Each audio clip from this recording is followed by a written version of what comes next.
So what defines an era? Is it the happenings and happenstances?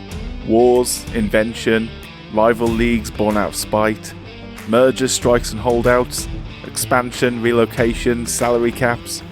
Is it the dynasties that define it, decade on decade?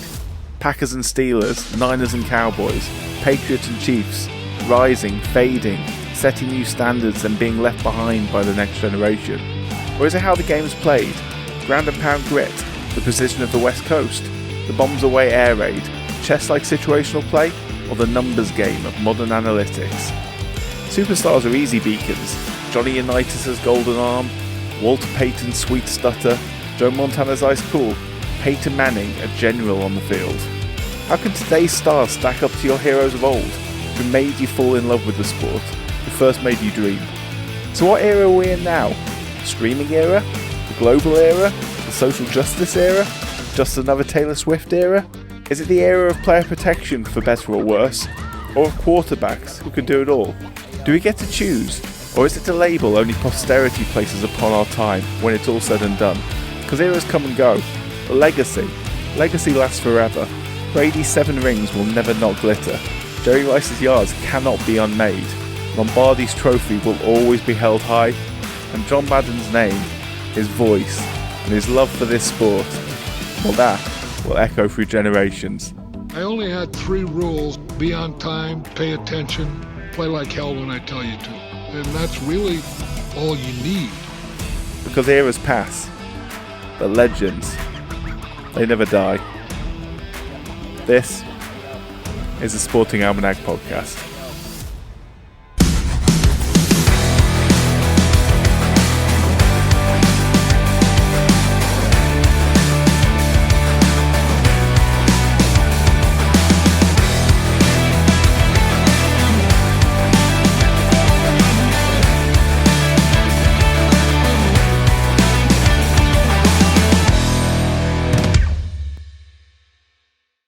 We are back. We are back. We are back. A hiatus. I have a pretty much functioning stomach. Yeah. We are ready to go. An unplanned hiatus. First question, how are you? I'm fine, yeah. I'd like to apologise to all our volleyball fans, which, given we have, generally speaking, more fans from the United Kingdom than anywhere else, probably isn't that many anyway to begin with, because, as we would have mentioned in our volleyball episode, we don't really do it around here. So if there was anyone looking forward to that, don't worry, we will get that episode out, certainly at the very least in time for the Men's World Championship, which is next month. But in the meantime, we are skipping the week and we're moving ahead, and we are doing the NFL today. Yeah, regular season NFL is back. Yeah, it's one of those things, isn't it? We've both got full-time jobs. I happen to be unavailable due to an absence of Wi-Fi, and then you got sick. So these things happen, but here we are. Practicalities. To be fair, we did well to go 20 weeks or 21 weeks or whatever it was with no disruptions. Without it happening. So yeah. we will see how long we go this time. Yeah. Second streak. It may not be as long this time because I am going on holiday in a month and a half's time, but we'll see what happens. Yeah. Second streak. We can do it. Yes, you said NFL regular season, but before we get there, as is always the case when there is a break, there has been a lot of sport on that you and I would like to touch on. And also there's the 100th final today. That gives you an indication when we're recording. Our 2 football teams are playing in a rather significant game. I was going to say, we're recording just before we fall out for our twice season. We're not friends for 2 hours session. Yeah. Trying to get this in before kickoff. Arsenal, Liverpool. But yeah, as is always the case, there's stuff to quickly mention. Can I say one thing about Eze and the Arsenal signing of Eze? Of course you can. Not from a partisan perspective, as lovely as that is. I genuinely think that signing, every single football fan, every single sports fan should be buzzing about in an objective sense. Now, I'm not asking Spurs fans to be happy that they had their pants pulled or what have you. That's not what I'm saying. I'm saying from a principled perspective, that's one of the best things, one of the rarest things in sport that just very rarely occurs now, in the sense that is a dream coming true for one of us. We all have that dream, and the dream came true, and it came true in the textbook fairy tale circumstances, in the sense that he got released as a kid He did the rounds. He worked so hard to get a professional career. He's gone and done wonderful stuff at QPR and obviously more poignantly at Palace. And now his dream has come true. And I just think that is what sport is all about. What I would say is his entire professional career has been based on the fact that he was told when he was a youngish boy, you are not good enough to play for Arsenal. And he's had to rebuild his career based on that. As a guy who, that was his favourite team, that was his dream.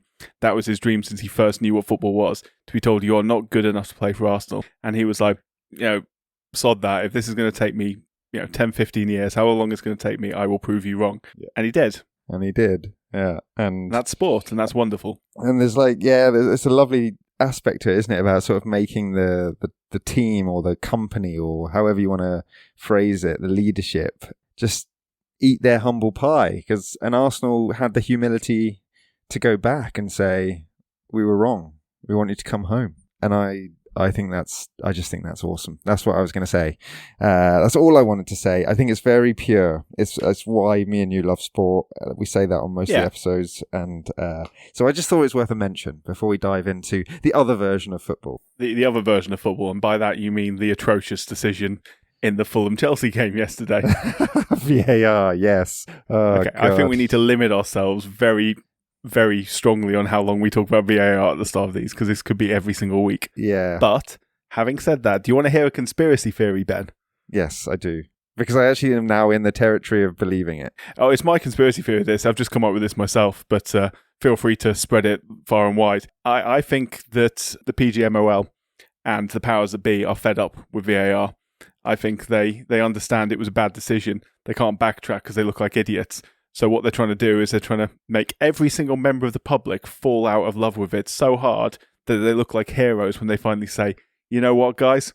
You're right. Let's give you the game that you want. Because there is literally no way that any competent official makes that decision in slow motion with everything available to him in the Fulham-Chelsea game and thinks that the fact a defender coming in from behind slides his foot underneath where a guy is trying to do a turn, a pirouette, in his own half of a pitch justifies the disallowing of a goal at the other end of the pitch many seconds later. It is just... It's not a challenge. It's not. Let alone a careless one. He's not tackling him. It's an accident. It was a very good piece of skill where he happened to stand on his foot. And was it Chalobah? Who was it who went down? Yeah, Chalobah. Sold it. Yeah, absolutely sold it hard. Fair play to him. Yeah, exactly. He has the right to do that, but God almighty. It's ruining the game. Right, that's it. That's my minute done. It's ruining the game. So since we're so annoyed by it, why don't we allow ourselves to talk about the National Football League? Oh yeah, a sport that slow motion replays never ever piss anyone off in any circumstances ever. That no players are ever given overdue protection in. Oh yeah, Christ! The way the QBs are looked after in this sport is insane. Yeah, but it is the wealthiest professional sports league in the world, so it's doing something right. It is. Yeah, I mean, I was thinking about this the other day. I was like, you stack the Premier League and the NFL up against each other as like a head-to-head in which is the best competition. I think that's a fair debate. I don't think anything else beats it. The NFL is the biggest sport in America. The Premier League, biggest sports league in America. The Premier League is the biggest sports league not in America.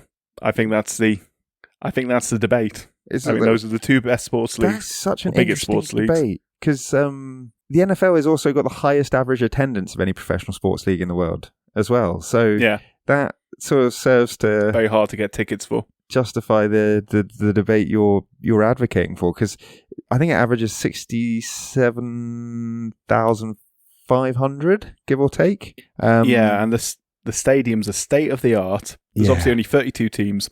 They only play 17 matches a season in the regular season. Obviously, playoff matches after that. There's just not many matches. Season tickets are incredibly expensive. Tickets for individual matches. I've tried to go when I could have gone. Actually, I had some tickets lined up. I just made the decision not to. But the tickets were about $150, $200 each a couple of years ago. Wow. So yeah, pretty pricey. And that was to watch the Jets, who I think by that point of the season had already blown any remote chance they had. So yeah, and also the Jets play in the biggest stadium. Yeah, they do. Where the World Cup final is going to be played next year, the Football World Cup final. Yeah, the MetLife Soccer World Cup final. Yeah, MetLife's the biggest, with the Jets and the Giants both playing there. Not the only two teams to share a stadium either. Chargers and No. Chargers and the Rams share the SoFi. Brilliant new stadium now. That's like futuristic stuff, isn't it?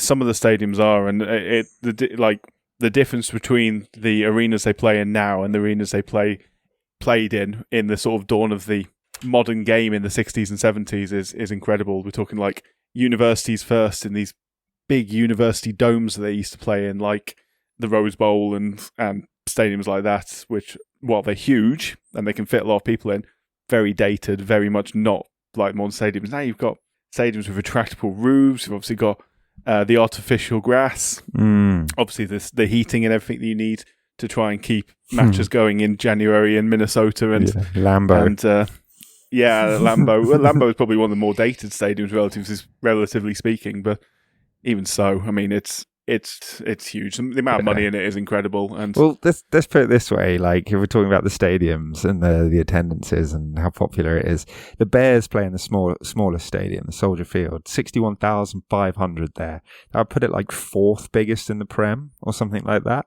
And only recently fourth biggest. Yeah, there's been a few teams that have expanded. Yeah, to get around that mark, like Anfield is probably now over that. Obviously, the Emirates and St James's and Old Trafford. Emirates is smaller, 60. Is it? Fair enough. So yeah, I mean, like it's like, yeah, that's it. Everybody basically has got a stadium. All 32 teams got a stadium in excess of 61,500 because the Bears play in the smallest, and obviously smaller than the MetLife at 82,500. But everybody else is in there.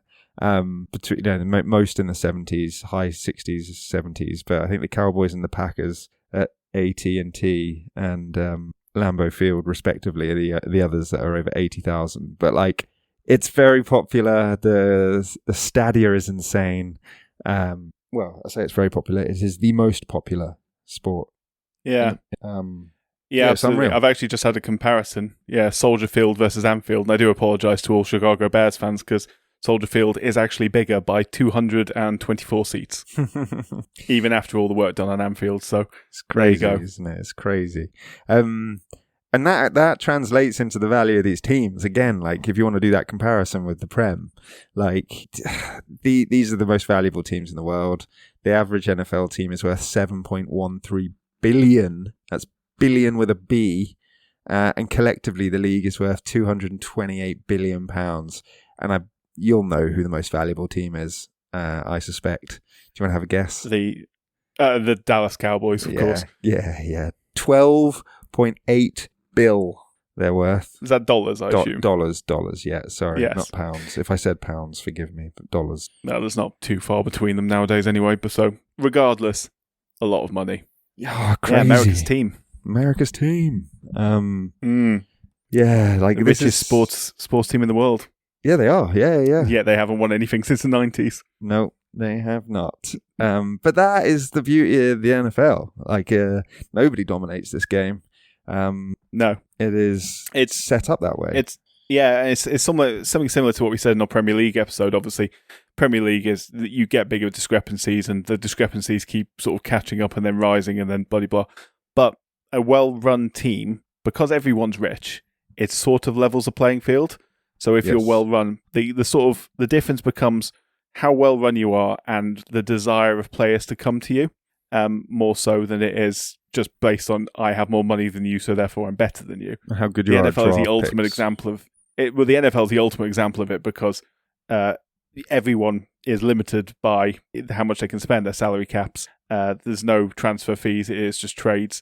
It is how can I attract players to my team and how can I use what I have available to me, such as my draft picks, such as my personnel currently in and trades and picking up free agents and whatever else, and how can I use my salary cap. It is a good general manager, a good owner, good communication between the different levels, and any team can turn their fortunes around, not immediately, but over the course of a few years.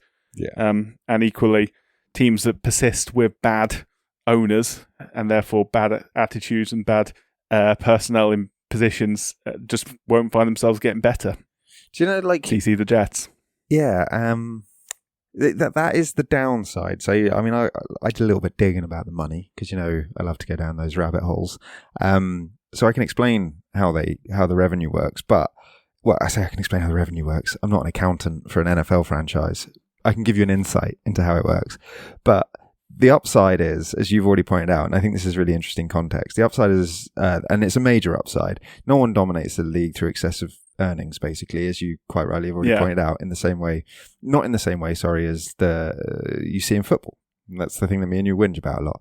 The downside, and this is a big downside, is there's no disincentive for being shit. There isn't. In fact, there's advantages for being shit. Yeah. Certainly over the course of a single season or a couple of seasons. Obviously, the downside of being shit in the long term, if you're taking a hit at being shit for a couple of seasons in order to get better in the future, you then lose that sort of appeal. People don't want to come to you as free agents or whatever. But again, if you're trading away veterans to try and get draft picks in and try and build from the bottom up, that might not matter. If you're well run, having a couple of bad seasons isn't always a bad thing because you get good draft picks. You get easier schedules the following season, which I'll explain in a bit how the scheduling works, which is very, very complicated. Well, not actually that complicated. It's the same every year. You just get used to it. And yeah. But this is you can build back with competence. This is the thing that's so unique about this as a sport and a league is like the money is split completely equally, essentially. So the NFL, as in the company who owns all of the franchises, it gets its revenue from three primary sources, as I understand it. And again, forgive me, Americans, because this is Billy Basic stuff and very entry level. Their ventures, merchandising, for want for a better phrase, their NFL network and Sunday ticketing, which they call their enterprises. And then the big one is obviously television contracts. And the league then distributes the revenue equally among the teams, regardless of performance. And each team, so I don't know what it is now, because it's 5 years since the statistics that I could find were available. So in 2019, each team received $255 million per year. And the league's television contract was worth about $100 million of that. And that was up 150% from 2010. So I can imagine it's even higher now. And then... certainly, yeah. So that's how they divide up the NFL money. But then each NFL club's franchises, for as they're known, they have an authorization to operate in a home city. This is where it starts to get a little complicated. But the franchise covers a home territory. So they have their home city, which is within a home territory. The home territory is 75 miles surrounding the city limits. Or if the team is within 100 miles of another league city, half the distance between the two cities. And then you have the home marketing area, which is the home territory, plus the rest of the state the club operates in, as well as the area that the team operates its training camp in for the duration of the camp only. And then each NFL member has the exclusive right to host professional football games inside the home territory and advertise and promote and host other events that market and etc. etc. There's obviously exceptions to this because people will immediately be thinking to themselves, well, there's teams in the same state, etc. There's teams in the same city. And that's true. And so there are exceptions for New York and Los Angeles and for same state franchises. Well, I was also thinking what state the New York Giants and the New York Jets actually operate in, because technically they play in New Jersey. The only team that actually plays in New York State is the Buffalo Bills, who play in upstate New York. Yeah. So there's a complication too. As I said, let's not complicate it. Let's keep it simple. Yeah. But the point is, to the basics. There are very clear rules to ensure that everyone has the same financial and revenue power, and that they share the money that they make as a league. So it's clever. It's very sustainable.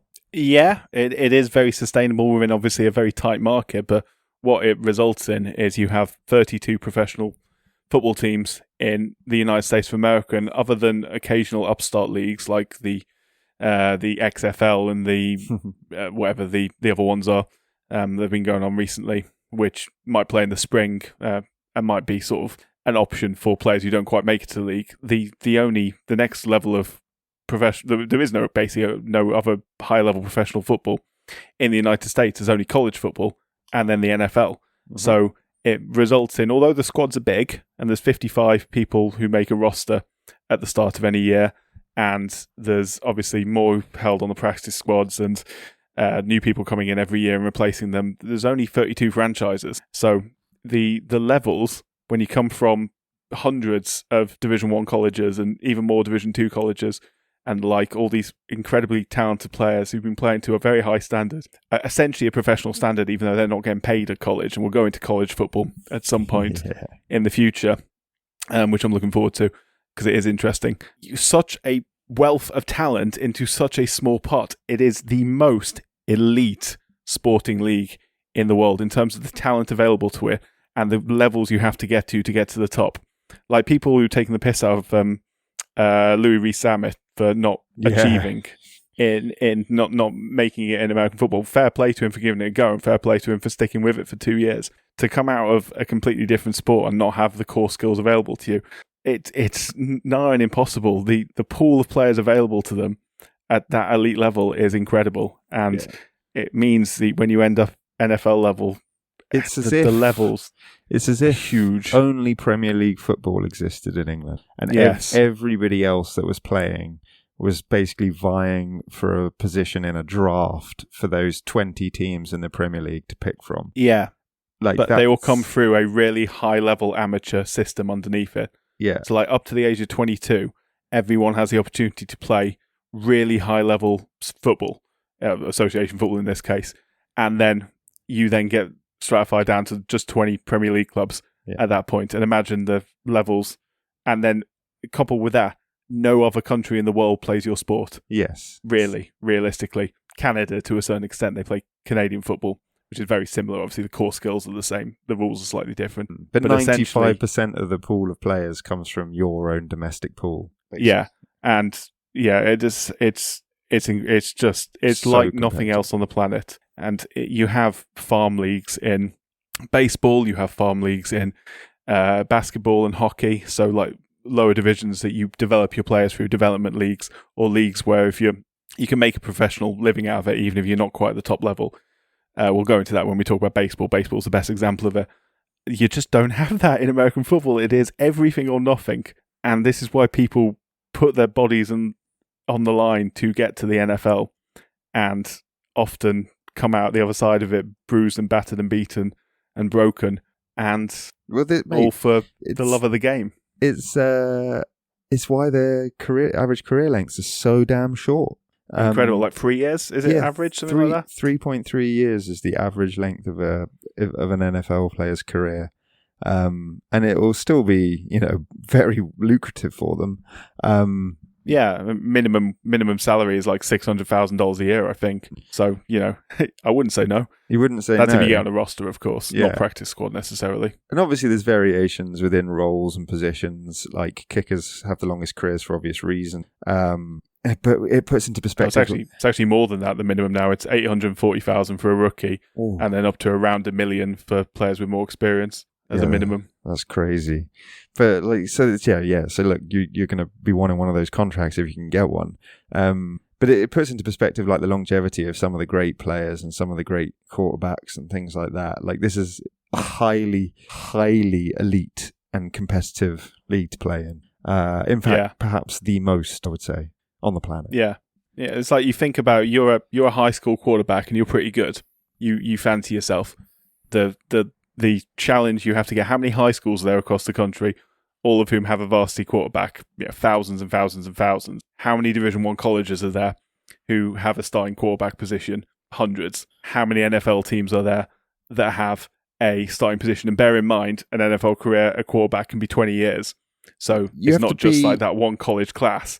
It's across like 5 or 6 college classes worth of quarterbacks, and you have to be better than all of them to get yourself in a starting spot in an NFL franchise. If you're playing a sport and you're good at it, in any position, essentially, and let's just take QB because there's only one QB on the pitch. Obviously, it's slightly different for offensive linemen, defensive linemen, etc., wide receivers, where there's a couple of you can multiply by a factor of 2 or 3 on some positions. But if you want to be a starting QB, or if you want to just be a QB on an NFL team, you have to be in the best 100 in the country. As simple as, and not just the best 100 in the country. At any given time. At any given time. That's the key. Not just 1 year. Like 1 year will get you in the draft. On the roster. Yeah, to get on the roster, you have to be in the best 100 at any given time. It's insane. Well, it's probably less than that, actually, because some teams only carry 2 quarterbacks on their roster, although there'll be one in the practice squad as well. Yeah. But regardless, it's about 100, and it is and that's just to sit on the bench. You might not even get a single snap.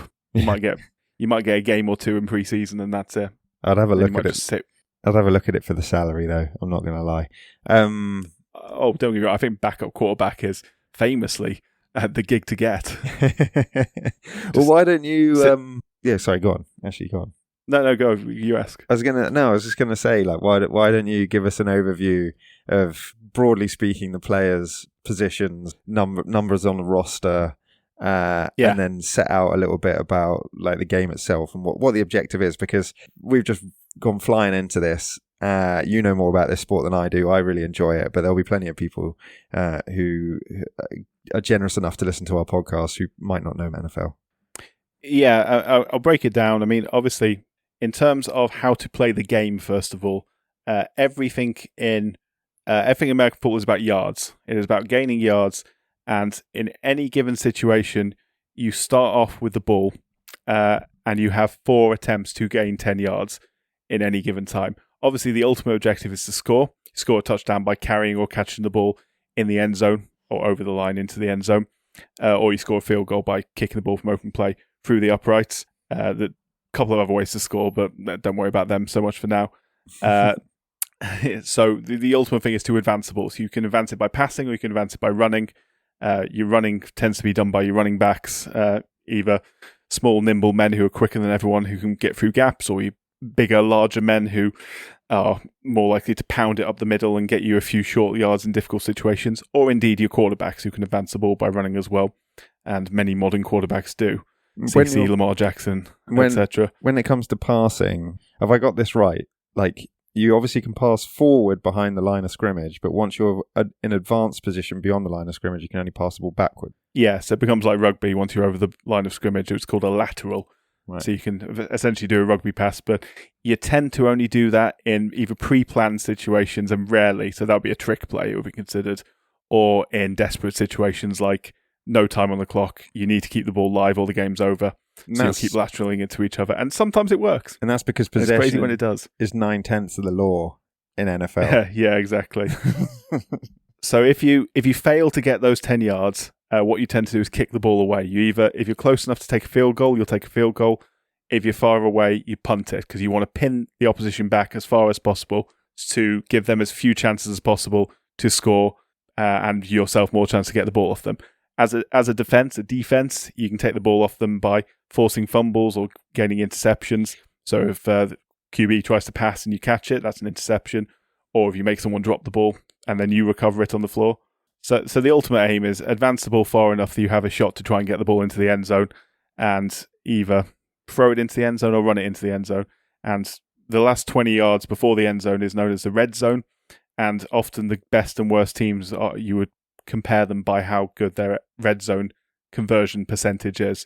So the teams that are going to win titles are the teams that can get into the end zone and then turn that into 7 points, or even just come out of it with 3 points. Yeah, exactly. Teams who can execute in that situation, and that's it. And then the third phase of the game, you've got offense and defense, and the third phase is special teams, and special teams kind of covers everything else. It's your kicking teams, it's your kickoff teams, it's your kick returning teams. So if they punt to you, it's your guys who kick it and return the ball. And there's this specialist role nowadays. You'll have people who are in the squad. So each team has I think it's a 55-man squad nowadays. 55 on the roster, 48 active or eligible to play on game days, and a 16-player practice squad, I think. Then in terms of the positions on the team, so from there, on your offense, you've got your quarterback, the most important guy on the team. He stands behind an offensive line, which is a 5-man offensive line. Center, 2 guards, 2 tackles as you go from inside to outside. And they basically block to give him as much time as possible to pass, or on running plays, they will try and create holes for your runners to advance through. Outside them, you've got your receivers, so you've got tight ends who are the ones closest to the lines. Most famous tight end in the world, of course, being Travis Kelce right now.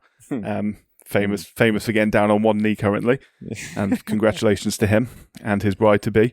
So they are big men who can block, but can also catch and advance the ball, usually in sort of central situations, so more likely to be contact situations. So big, strong, good at catching, quick when they need to be. And then outside them, you've got your classic wide receivers who are quick and nimble, good at cuts, good at finding space, good at catching, and obviously quick once they have the ball in hand. Behind the quarterback, you've got your runners, so you'll have less used nowadays is the fullback role, who tend to be your big lads. Some teams still use a fullback. I think San Francisco, the 49ers love a fullback in their roster, but most teams generally just they'll double up a tight end in there if needs be, and the fullback would either be short yardage situation, so a big man to pound it through, or act as a lead blocker for a running back. And at the back, you've got your running back, which is the most.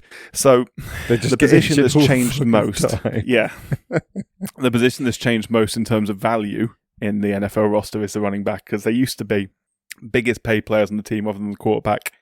Maybe first draft picks more often than not as well, and nowadays they're just not that well valued because they just don't last. The amount of repetitive pounding they do. It's a suicidal job. You're just running into people that are significantly larger than you at high speed all the time. More often than not, yeah. Unless you're Derrick Henry, in which case you're running into people about the same size as you.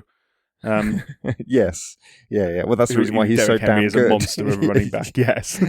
Who's still going into his 30s, which probably has a lot to do with the fact he's bigger than everyone. Yeah. So that's your offense. Then defensively, you basically match that up. So your offensive line is matched up by your defensive line. That is 3 or 4 players, depending on what system you're using. You have a guy in the middle, defensive tackles, nose tackles, whoever you want to call them, who are just trying to be big and pound their way through to get to the quarterback. Defensive ends who are like edge rushers. So that could be, edge rushing is kind of a catch-all term, but they will be slightly quicker and more nimble, try and get around the outside to get to the quarterback, either speed him up, make sure he makes a decision too quickly and throws an interception, or even better, get to him and get a sack in, force a fumble or something.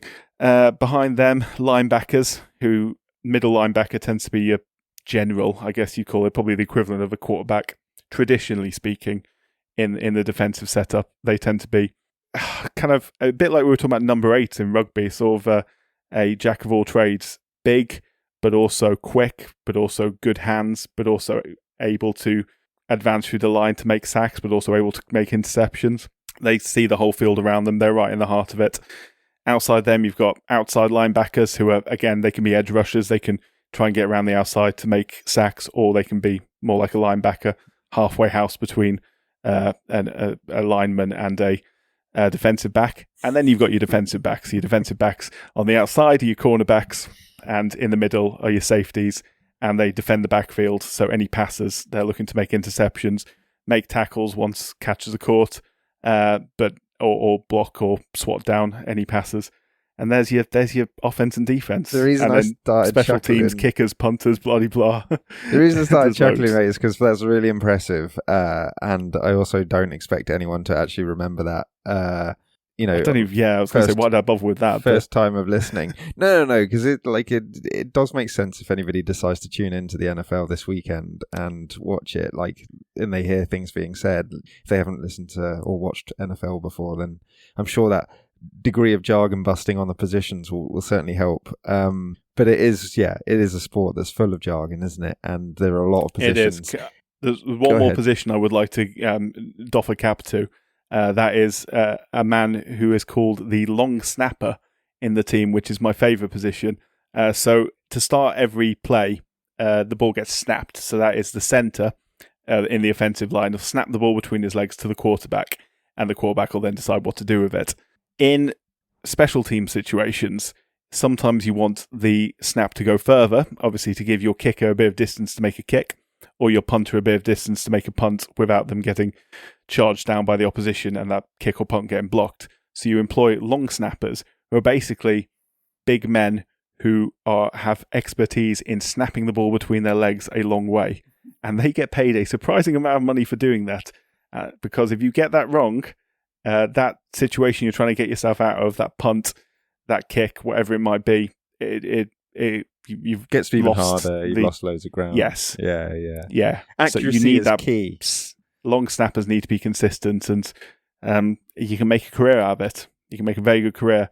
You're getting paid well above that minimum salary to do so. I love that. I was going to say the thing that that sort of chimed with me as you were taking us through all of the positions. Essentially, is it is extremely similar to rugby in that there is a position for everyone, and where it's maybe slightly different to rugby is that when you get to the elite end of this, like everyone is an absolute monster and an athlete, but when you're playing at college or you're playing at high school, there's a position for everyone. Big guys, little guys, athletic guys, less athletic guys, fast guys, agile guys good at tackling, guys good at running.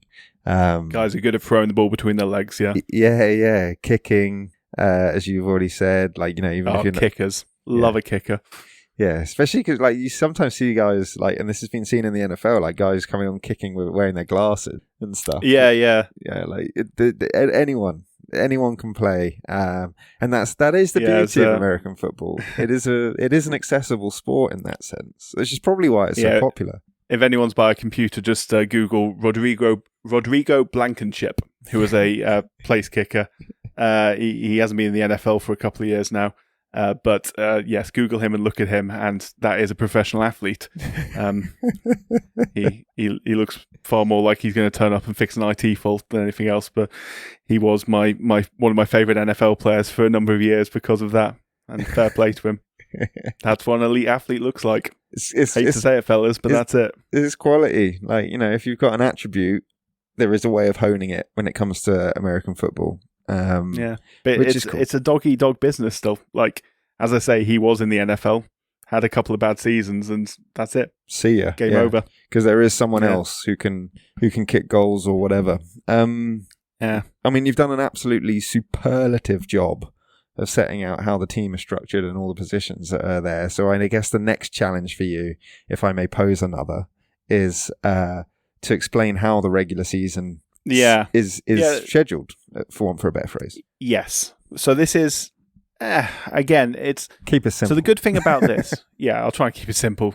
Wish me luck. The good thing about this is that at the end of every regular season, so the moment the final whistle goes, at the end of the 17-game season the previous year, every team will know who they're playing the following year because it's based on where you finish in the league. It's on a rotational system, who plays who any given year, and you will know in advance who that is.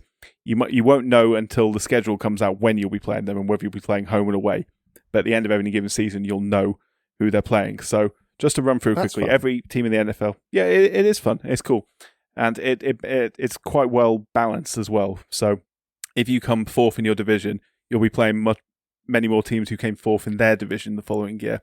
Than a team who came first in their division will be playing teams who came first, which is I think a really good and mutually beneficial thing for the NFL because it encourages, it stops the risk of teams sort of consistently being bad, which no one likes because people don't go and see them, and that has no benefit to the league.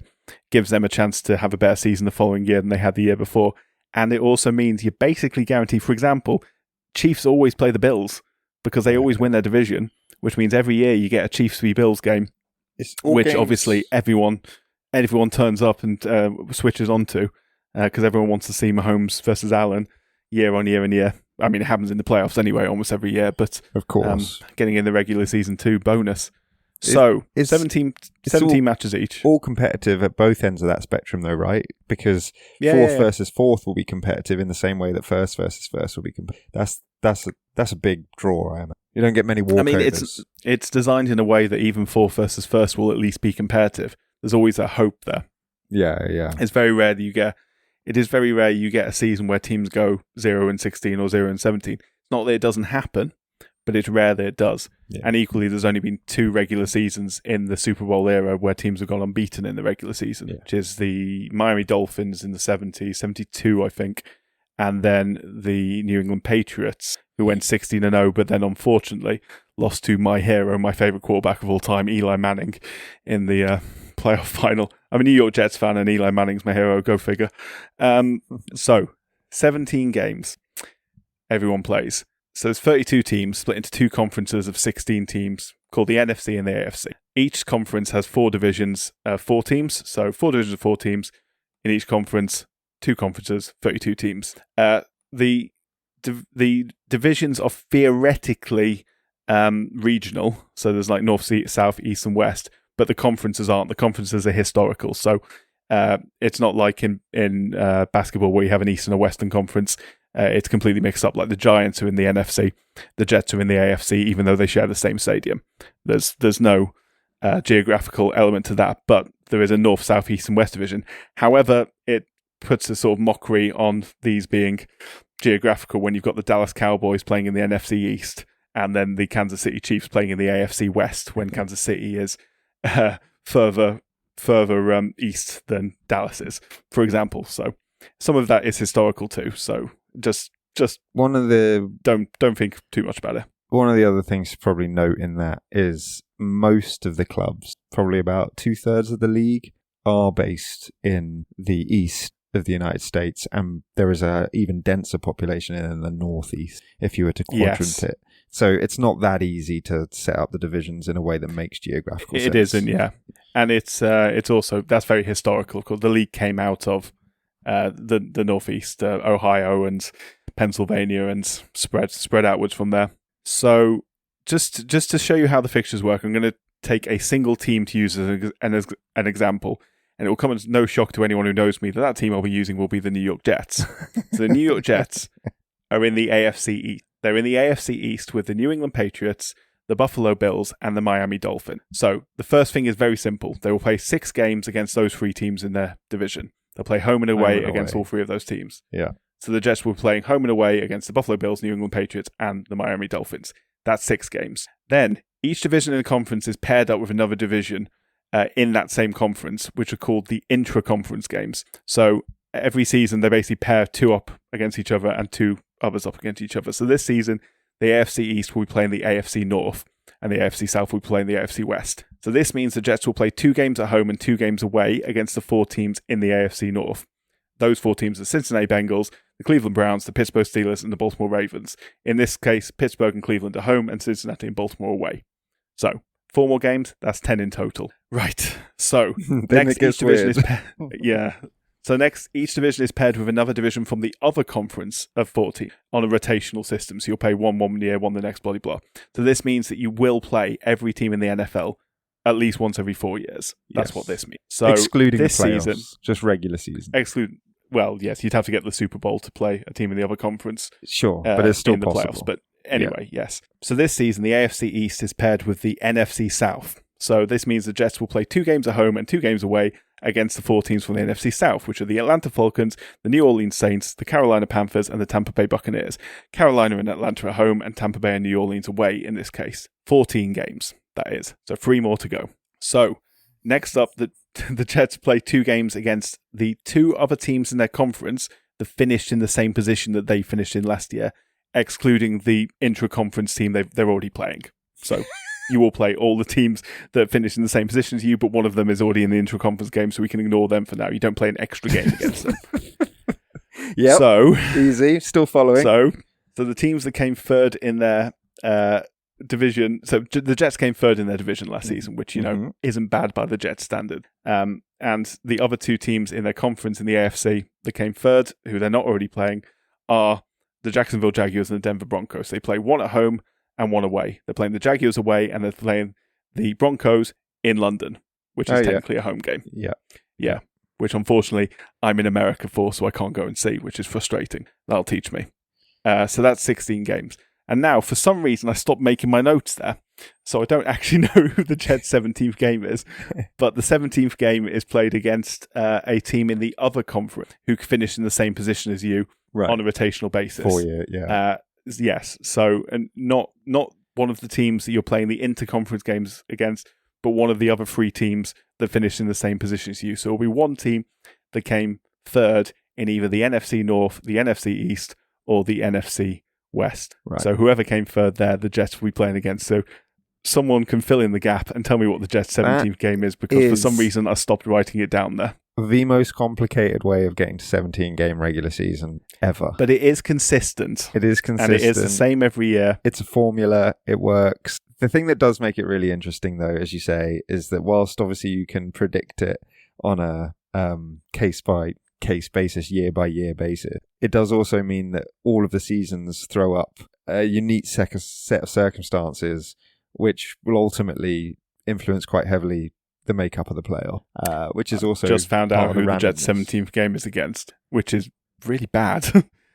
So yes, the Jets' 17th game, sorry for interrupting you, is against a team that came third in the NFC East last season, which is the Dallas Cowboys. Oh, which is a pretty bad game, actually, to get as a bonus one, because that is them definitely underperforming any given season. There you go. 17 games. But it adds to, all I was saying is it adds to the randomness, and part of the reason why it's very hard to predict and dominate, because it does, yeah. It varies your route to victory each year, and the better you do, the harder your next route will be, and so on and so forth, in a way that is obviously very noticeably distinct from, say, trying to win the Premier League, where you just have to play everybody twice and beat them. Whereas, again, to draw a comparison with football to make it a bit more accessible to people, it would be as if, like, when Liverpool won the league last year, this season they were playing 8 of the top 10 plus 2 or 3 of the bottom half of the league as their first round of fixtures, with a view to then having to go into some sort of knockout system, essentially. It would obviously be harder to do it, wouldn't it? Like, that's the point. Yeah, for sure. The thing I like most about it, and I do think this is where the NFL gets a lot of stuff right, they understand where it is mutually beneficial to put big teams playing each other. It is both beneficial in that you have this leveling effect. It's beneficial in that that's what the fans want to see. They want to see Mahomes versus Allen. They want to see Mahomes versus Jackson, or Jackson versus Allen every season. And when you've got Baltimore consistently winning their division, when you've got Kansas Chiefs, and when you've got Kansas City Chiefs, and when you've got Buffalo consistently doing it, means you do end up seeing these matchups every year, which everyone wants to see. Obviously, that increases people tuning in and increases the fans that you get, eyes on the TV, advertising sales and everything else, which is why I say mutually beneficial. But it's just a good system. And it's a good way of doing it with a limited number of games. And the system itself as well lends itself to expanding to 19 games would be easy, because you just keep adding on.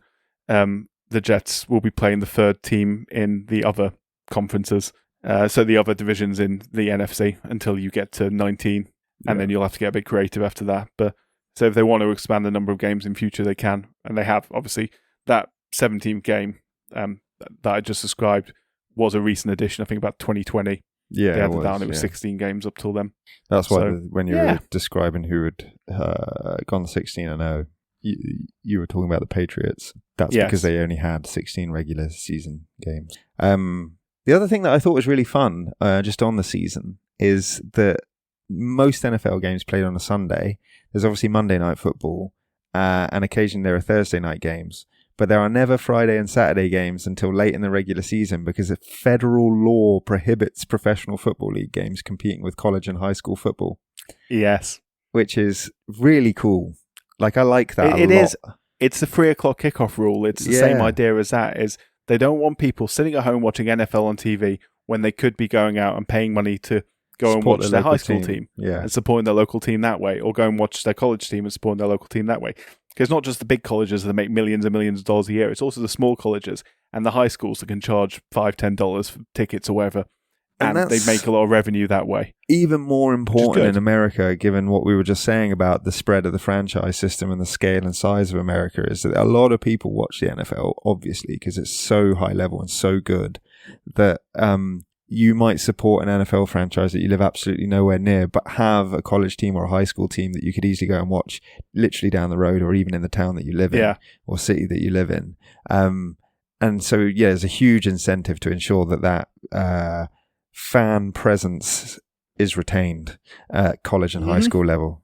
I think it's great rule. Yeah, again, it's mutually beneficial. There is capitalistic benefits, of course, because you're making money, and these are profit-making organisations. This is the United States of America, Jack. We're talking the Benjamins come first and foremost, but sport is always great, and the opportunity to play sport is always great, and having more high schools that can sustain a high-quality football team and pay their coaches good money, so you've got more coaching jobs as a result of that, and those coaching jobs can often be the way into a sport for people who otherwise might have missed their chance to go. They might not have got a professional contract, And suddenly they've got a way back into sport, first coaching high school, then coaching college, and then eventually making it back to the big time as a coach, which I do actually have a story about a man who went through that process, which why don't we shall get to. Well, why don't we just transition into it now? I mean, it's an opportune moment.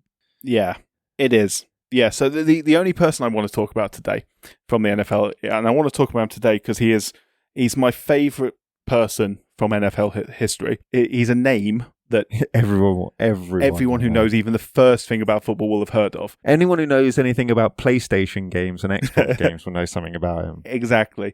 But a lot of people, unless you're a certain age, probably haven't heard him during his peak as a commentator, unless you're sort of our age, basically, because it was 2009, I think he retired as a colour commentator. And unless you're obviously much older, you won't have seen him as a coach because he retired as a coach relatively young, having been an extremely young coach. This man is, of course, John Madden, the eponymous hero of the Madden series of video games, who we sadly lost 4 years ago in 2021. Absolute legend of the game. To speak about characters, like a character that transcends the game. But a lot of people don't know where he came from, his background and his history, and the fact that not only was he a brilliant commentator, brilliant analyzer of the game and a big personality, he was also a brilliant coach, and he had a short but very, very successful coaching career.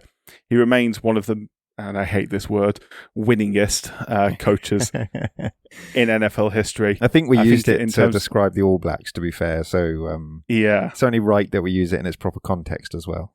Yeah, so no one has a better win percentage. I think he has coached more than 100 games in the NFL than John Madden.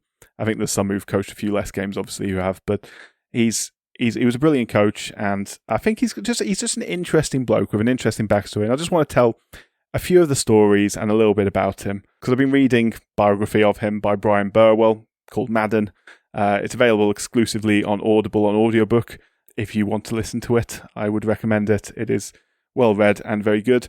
Anyway, John Madden. So yeah, he was born on April 10th, 1936 in Austin, Minnesota, which is a town just on the Iowa border, not far from the spot where Buddy Holly, Richie Valens, and the Big Bopper lost their lives in a plane crash the day the music died, you may have heard of. And planes actually became an important part of John Madden's life, weirdly, or his aversion to flying had a bit of the Dennis Burkamp about him. Why fly? Not a fan of... yeah, exactly. Why fly when you can walk on water, or why fly when you can drive around in a massive bus? In Madden's case, oh mate, he had a existence to be envied. Did John Madden? So his dad, called Earl, was a mechanic in Austin, Minnesota, which is a town of about 12,000 people.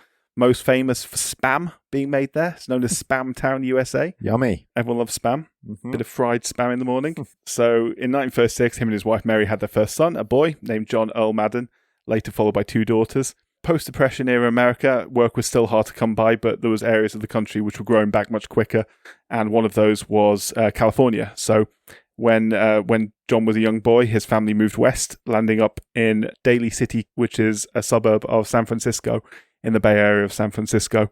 John found himself in a neighborhood with many boys his age, all sharing one major interest. Can you guess what that interest was, Ben? No idea. It was playing sport together, and you love to see it. Of course it was playing sport together. I thought it was going to be... I thought you were specifically going to say American football. I just played dumb. Well, yes. There was actually two sports that interested him, and I'm sure you can probably make an educated guess in 1940s America what the other one was. Baseball. Baseball, baby. So he played baseball in the summer and football in the fall and winter.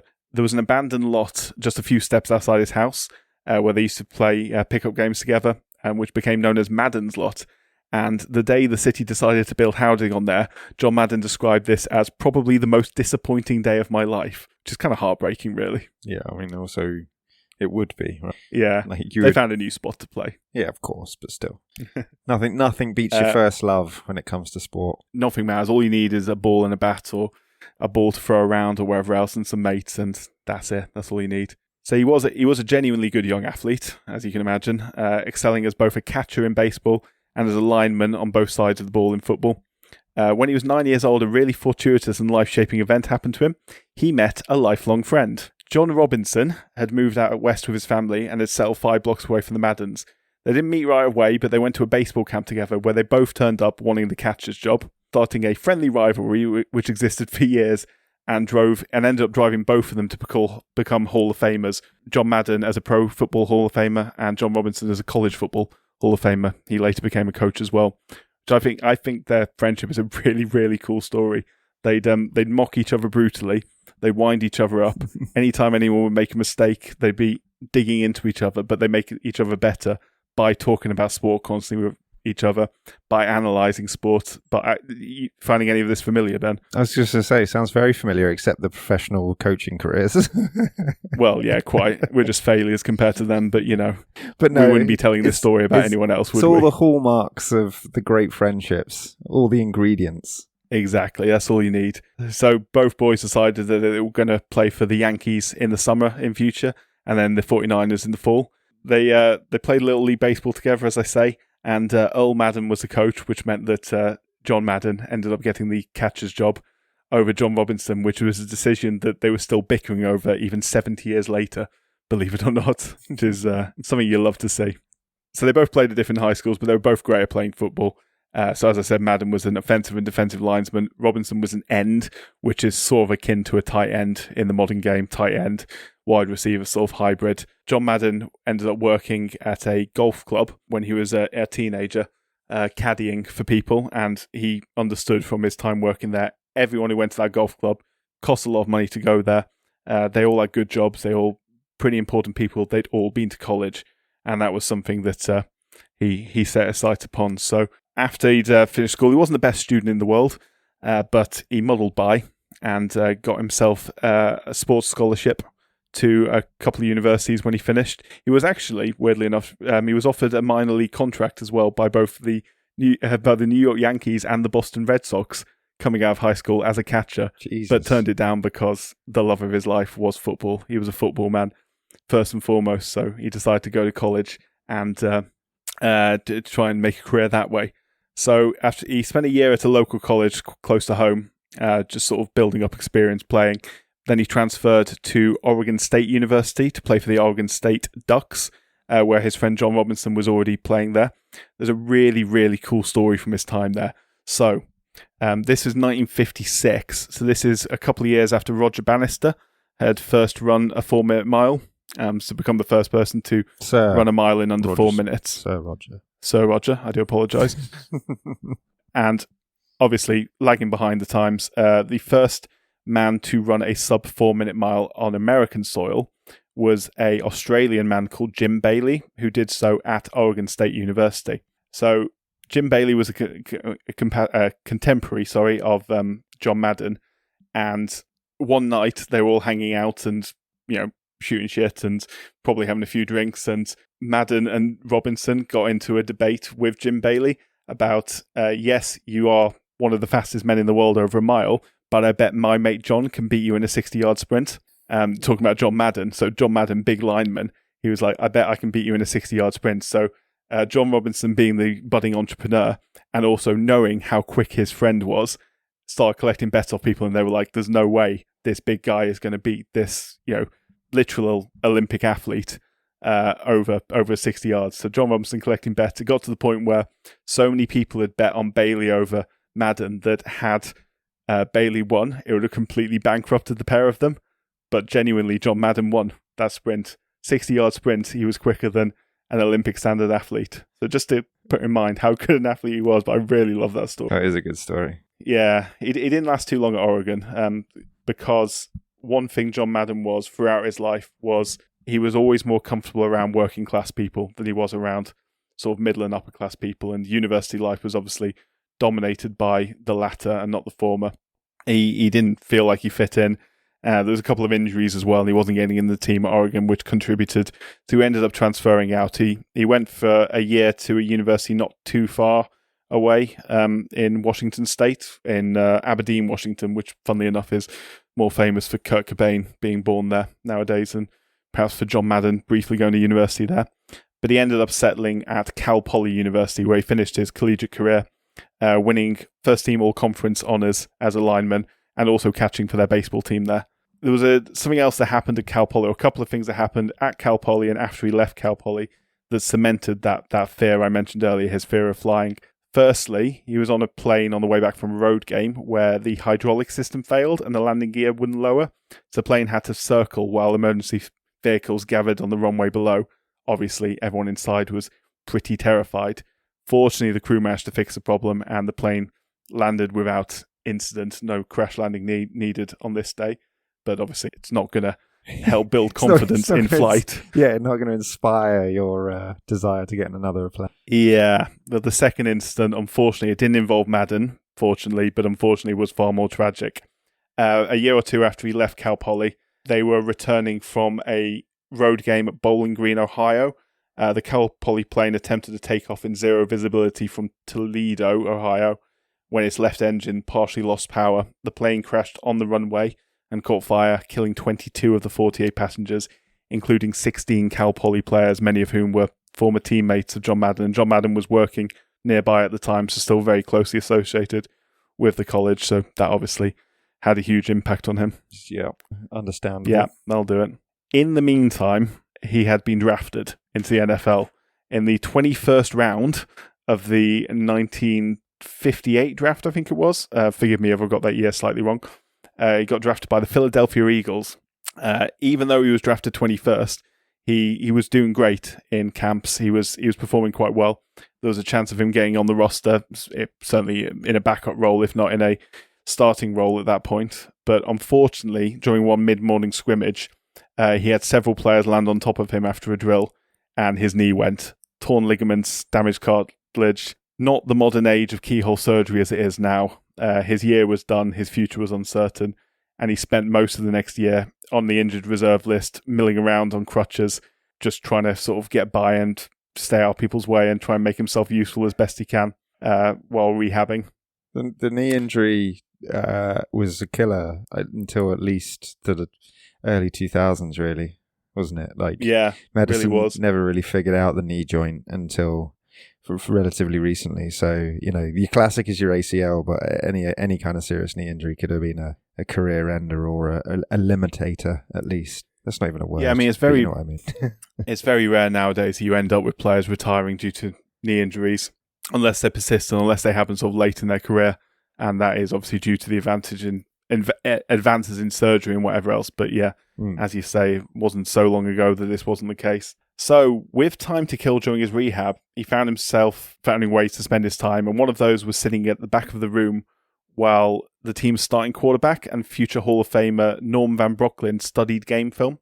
So Madden was fascinated by Von Brocklin's diligence and slowly started spending more time watching game film than he was actually rehabbing. Eventually, the older man invited the big rookie to come watch the film, sat next to him, and started teaching him how to understand game film, how the X's and O's he could see on screen worked, how he could interpret different movements in sort of the defense's positioning in how the offense could take advantage of that and vice versa, and started to understand how to build game plans based on what he was seeing on screen, seeing essentially what went into winning NFL games. And he described it as the first time he truly understood the full game of football in its totality. He even began to contribute as well, understand the chess game that was going on between the coaches. He also knew by this point his knee wasn't going to get better. He had a new passion and a new dream, though, and that was to coach. He turned down an offer to play with the Los Angeles Chargers of the newly founded AFL, which we talked about in episode 4, in 1960. And he went back to school to earn his master's degree in education with view to building his coaching career from the ground up, as I say, starting off in a high school environment. He was 24 years old, with no formal coaching experience, no NFL snaps, and not much else in his CV to separate him from the many football men who didn't make it into the big time for various different reasons. But he pragmatically set himself target of landing a head coaching job at a good college by the age of 35. His coaching journey started off, he was trying to earn money to support himself for his master's degree, so he got a job at a San Luis Obispo junior high school. The athletic director was in between varsity coach, and he just needed someone to babysit the job, basically, over one sort of spring coaching session. Obviously, as a former Cal Poly player and then briefly NFL player, he was a logical choice. You're not inexperienced, but you're not going to find much better at short notice. When he was coaching and the nearby Allen Hancock College were looking for a new line coach, his boss, who'd seen him coach, who'd really seen how even with his level of inexperience, he knew the game, he understood the game, and he was good at coaching people. he recommended him for the job. So straight away, Allen Hancock College hired him as a line coach. So at the age of 24, straight away, he was on to a proper coaching job, albeit at a small college. It was a start, and he was being paid to do what he loved. He spent 2 years as a line coach and 2 more as a head coach at Hancock before San Diego State University came knocking, looking for a defensive coach. So this was a completely different kettle of fish. It was still a small college, relatively speaking, but they were a very, very good small college. In fact, they were one of the best small colleges at the time, back at a time where small colleges tended to play against each other, rather in like the Division 1 as it is now. So he'd be coaching under future college and pro football Hall of Famer Don Coryell. He was an offensive mastermind who later led the San Diego Chargers in the NFL between 1978 and 1986, helping make football into the passing game it is today with his Air Coryell system, as it was known. Football obviously used to be a much more run-heavy game than it is nowadays, and coaches like Coryell helped develop it into sort of the passing game as we know and love nowadays. It was a stacked coaching staff at San Diego. Joe Gibbs, who was a future Washington Redskins 3-time Super Bowl winning Hall of Famer coach as well, was there. A couple of years younger than Madden, but he started his career there. He's also a NASCAR team boss nowadays, Joe Gibbs, which is interesting. Very elite group, and San Diego became the biggest small college in the country. So the head coach before Coryell was a man called Paul Governale, who'd been an NFL player in the 40s, but put his career on hold to join the Marine Corps, as you do, during World War II. So a friend of Governale was a man named Al Davis. And you might have heard the name Al Davis before. Heard of Al Davis, yeah, he's fairly reputable. If you'd have, A, know anything about the NFL, and B, had heard our episode 4 on the NFL draft as well. He was at the time, he was the commissioner of the AFL, but he was also a part owner of the Oakland Raiders, and he had been coach of the Raiders, and he would later become the full owner of the Raiders for many, many years. In fact, he was their owner until his death in 2011, and his children are the current owners of the team. So there is no Oakland Raiders without Al Davis. He is everything to that franchise. And he was looking for a coach himself at this point. So he just had a coach go off and join another upstart football league had started, and he lost a coach to that league. And he went over and watched some of the practices at San Diego and came across this disheveled looking big bloke and spoke a bit of football of him. And as everything Al Davis did was testing people, trying to probe into what they understood, he did the same on Madden and discovered that despite the shaggy outer shell, this was a guy who had a massive love and understanding of the game. He made a huge first impression on Davis, and such was the case that when the Raiders needed a linebackers coach a year or so later, he recommended Madden. He basically told his head coach, John Roche, that he should go and hire Madden. So he did. I was going to say, Al Davis wasn't really necessarily a man for negotiations. So John Roche and Al Davis's relationship was quite something. So the impression anyone had from the outside was that Oakland was being run completely by Al Davis, and that the head coach was basically just there for show. Now, this wasn't actually the case, but John Roche got so paranoid because of all this talk coming in from the outside, that he used to make sure his game plans were rubbed off the board after he did them, and he used to hide the folders and stuff from Davis, because he was so convinced that Davis was out to get him, that Davis would be handing this information to the opposition and stuff to try and undermine him, which is nonsense. Because if you know the first thing about Al Davis's motto was "just win, baby." Famously, just win at all costs. There is nothing else that matters other than winning. So ridiculous concept. But that being said, it got to a boiling point. Roche ended up confronting his boss. This is a couple of years after Madden was there. So Madden settled into the system well, got on really well with Davis as well, which is obviously very important in Oakland. But yeah, so they ended up confronting each other, as in Roche and Davis, during a practice session where Davis was trying to meddle with something and Roche was just like, "I'm the coach here, get off my field, Al." It wasn't going to last too long after that. So despite having some good success at Oakland, in fact, he only lost 8 games in 3 seasons there. And he lost the Super Bowl as well. And one of them, I should say, was a Super Bowl. After the 1968 season, and after criticism from Davis, after the Raiders lost the AFL title match to the Jets, who went on to win the Super Bowl, go Jets, Roche was done in Oakland at that point. He announced he was leaving to coach the Buffalo Bills, with little warning. And Davis immediately went in, spoke to the other coaches and said, if anyone's interested in this job, come and see me. And it didn't matter how experienced you were, how old you were. Al Davis at this point was only in his 30s. He was one of the youngest owners in the NFL. He didn't care about age. So John Madden marched in there and told him he wanted the job. And Al Davis eventually accepted. And so from the 1969 season, at the age of 32 years old, John Madden was an NFL coach. He made a good start.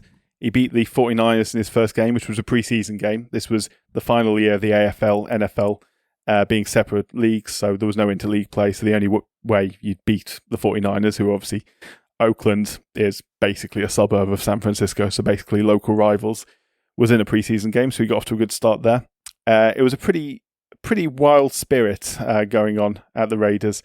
So the old school style at that point of how you coach football was, sort of lay down the ground rules. You set a series of rules and you make sure your players stick to it. Very authoritarian, very conservative, very old-fashioned. That wasn't Madden's way, nor was that a way that was going to work on the Raiders. So Madden had 3 rules. He literally had 3 rules that he put to his team. And I really like this, and to the extent that me being a football coach, I'm actually going to steal these because these are excellent, and I don't think you can actually get better in terms of having 3 rules. The 3 rules were turn up on time, pay attention, and play like hell when I tell you to. Fair. Which I think is all you need. Yeah, fair. So it was a completely different approach from the my way or the highway approach other coaches had. He was a player's first coach, and it was that time in America that it was calling for it. This was the late 60s, as I've explained many times before, a time of great change in America. Counterculture, race, obviously, and civil rights movement coming to a head. It wasn't a time to tell players to go and cut their hair. It wasn't a time to tell players to turn up in suits and blazers and ties. And more than that, Madden would be a hypocrite for demanding that. He never wore blazers and ties. He didn't cut his hair. He had long sideburns and big wavy red hair that flowed down. And it wasn't his style, and it wasn't what he was asking his players to do. Keep it simple, turn up, listen, play hard. That was it. But the players also self-policed themselves as well. They're players like Jim Otto, Gene Upshaw, George Atkinson, Art Shell, big leads in the dressing room who'd make sure everyone brought it at training and everyone brought it on match days. Didn't matter what you did on Saturday night as long as you turned up on the Sunday. That was the rules. And right from the beginning, it worked. So in his first season, the Raiders went 12-1-1, but they lost against the Chiefs in the last AFL Championship game. And this, unfortunately, set a trend for Madden's coaching career. The Raiders would dominate the regular season, but then fall short in the conference championship game. More often than not, that would be against the mighty Pittsburgh Steelers, who were coached at that point by Chuck Noll, as we previously discussed, who was actually a really good friend of John Madden's. They used to go on scouting trips together when they were both coaches, not head coaches, before they were head coaches in the NFL, when Noll was a coach on, I think it was the Baltimore Colts he was on before he joined the Steelers. But anyway, they'd go on coaching trips together.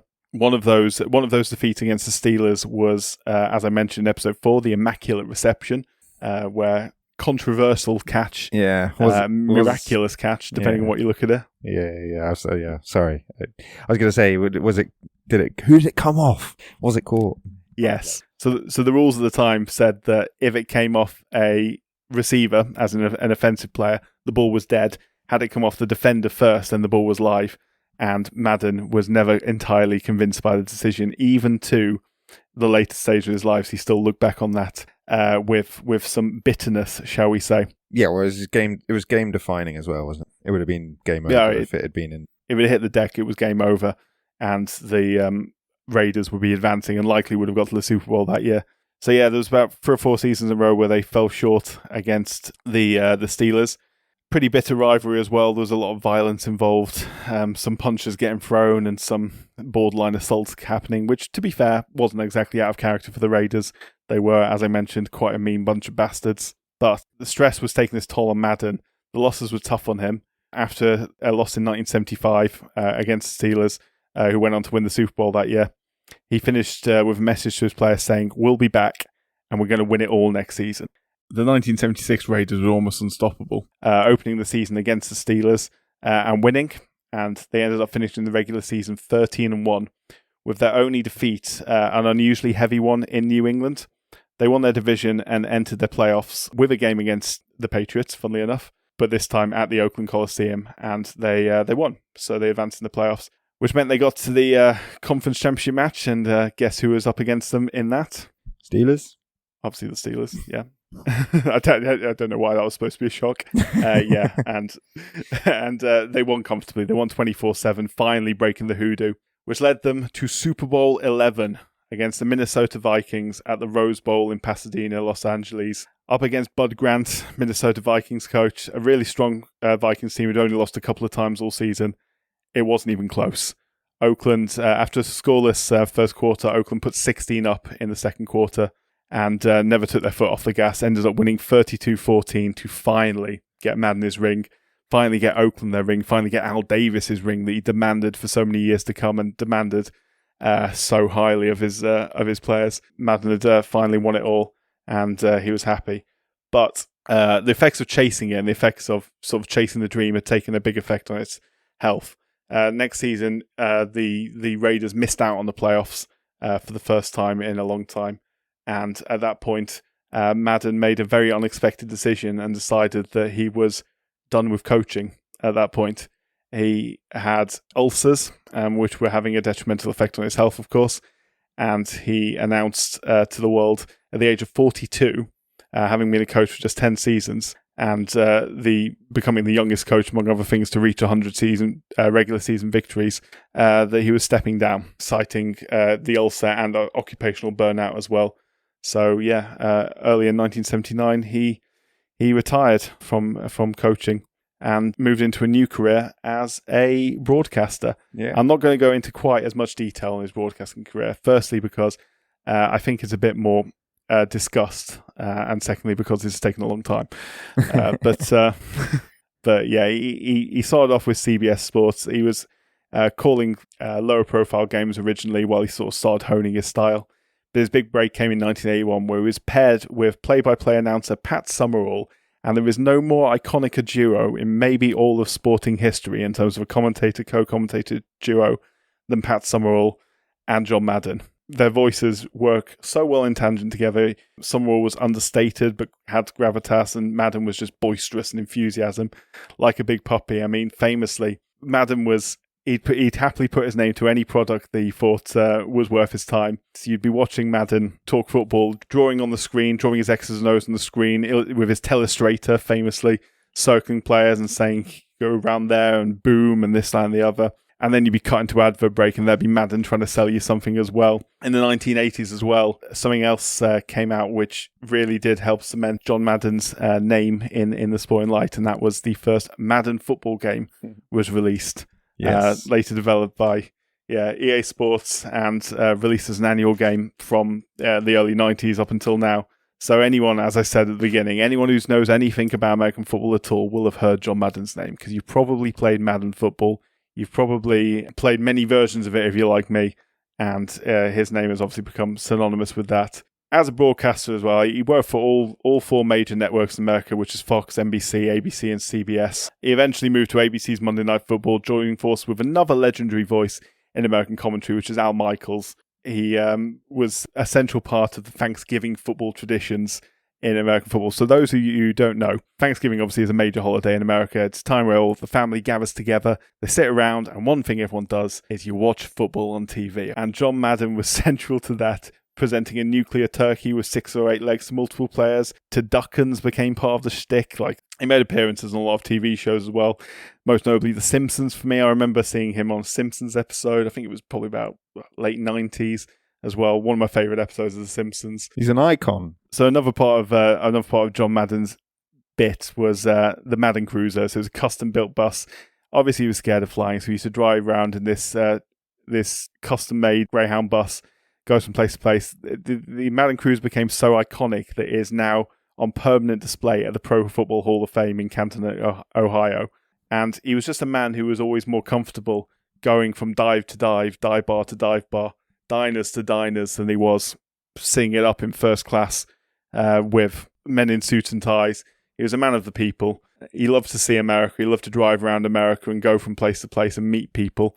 And yeah, he's just sort of where he came from and where he ended up. I just have a lot of love for him, a lot of respect for him. Personification of American football, Really? He is. The little boy's He is. dream, like the playing career cut short cruelly, reinvents himself as a coach, then becomes a darling of the nation as a broadcaster and an icon of the game. Like, you've done him justice, in the same way that you do every time you do one of these buyers into somebody. It's very hard not to be able to infer from everything you're saying, like how significant he is to the game and why he's probably, is adored by so many. Indeed, yeah. He's an icon. His voice is iconic. It always made me happy when I was turning on for the first, 7 or 8 years I was watching the sport from the early 2000s when I started watching it up until his retirement. I was always happy when it was him on co-commentary, him and Al Michaels together, doing the Super Bowl or doing whatever match I watched. Just made me happy. Something about him, he was always a larger-than-life character. And even to me as a young fan who didn't know anything about his background, didn't even know he was a coach until, maybe even after he retired.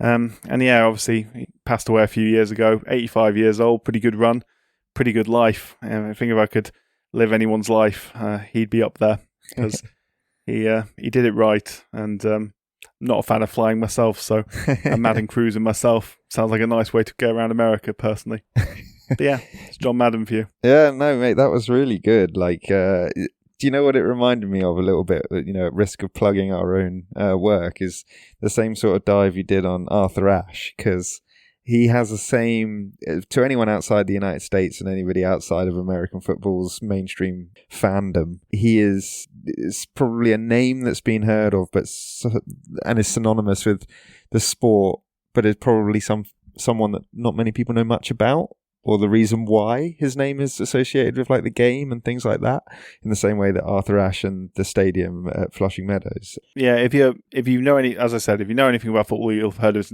heard of his name. If you've been watching it for a few years, you'll probably have heard his voice. If you've dived into the history, or if you're a bit older, you'll maybe know about his career, or about his appearances, or about some of the bits he did. It was so closely associated with the sport when I first started watching it.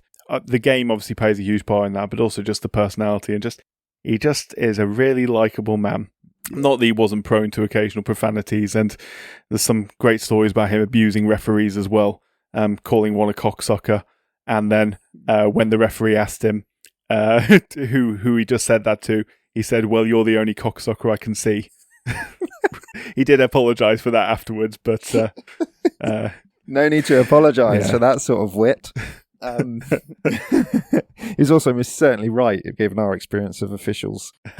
But no, that's boss. I mean, you've already mentioned, like, he is synonymous with one of the great American football traditions, which is the Madden game franchise. And you've mentioned the Thanksgiving Day games. Obviously, there's a sport that's stacked with other traditions: tailgating, the national anthem, fireworks. Yeah.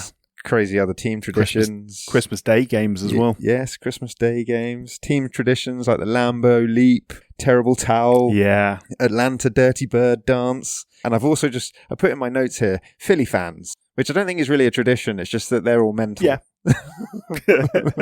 Just any Philadelphia sports fans. Yeah. Any Philadelphia sport. Doesn't matter the sport. And there is one other tradition which is synonymous with American football, which I thought that we could just sort of pay a little bit of homage to, because it's difficult to fit the ladies into an NFL episode, but we can through the cheerleading, basically, which is a mainstay of American football culture.